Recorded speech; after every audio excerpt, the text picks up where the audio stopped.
To the Western world, Muammar Gaddafi is remembered as a monster, a brutal dictator, a tyrant, a man the world was better off without. But if you step onto African soil, you will hear a very different story. To millions across the continent, he wasn't a villain. He was a martyr. Perhaps the greatest president Africa has ever known. They see a man who built a nation only to be silenced by foreign powers who never understood what it meant to be African. While today's leaders struggle to deliver basic promises, Gaddafi achieved the impossible. He did what no one else could. So, why is there such a divide? Why is one man a devil to some and a savior to others? Today, we are peeling back the layers.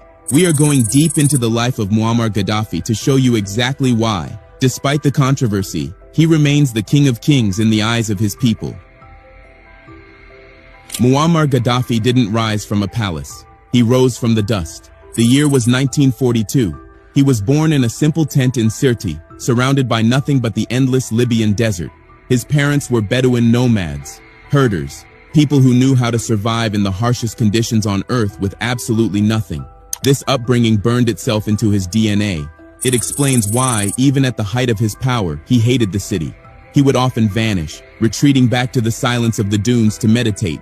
The desert was his true home. But as a boy, that silence was broken. Gaddafi grew up watching his country being torn apart. Libya wasn't free. It was a playground for foreign empires. He saw the Italians and the British turn his homeland into a battlefield during World War II. He didn't just watch the war, he felt its brutality. It was this foreign conflict that cost him his father. As he grew older, the injustice only got deeper. He watched as massive Western oil companies arrived. They began pumping liquid gold out of the Libyan ground, shipping the wealth overseas, while his own people starved. A tiny elite lived like kings. Everyone else fought for scraps. Young Gaddafi took it all in. The poverty, the foreign tanks, the stolen oil. The seeds of revolution weren't planted in a political office. They were planted right there, in the mind of a poor nomad boy who had seen enough.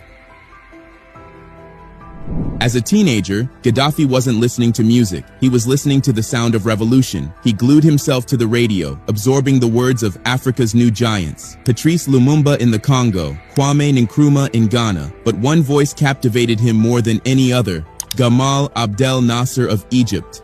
To young Gaddafi, Nasser was a god. Nasser preached Arab nationalism.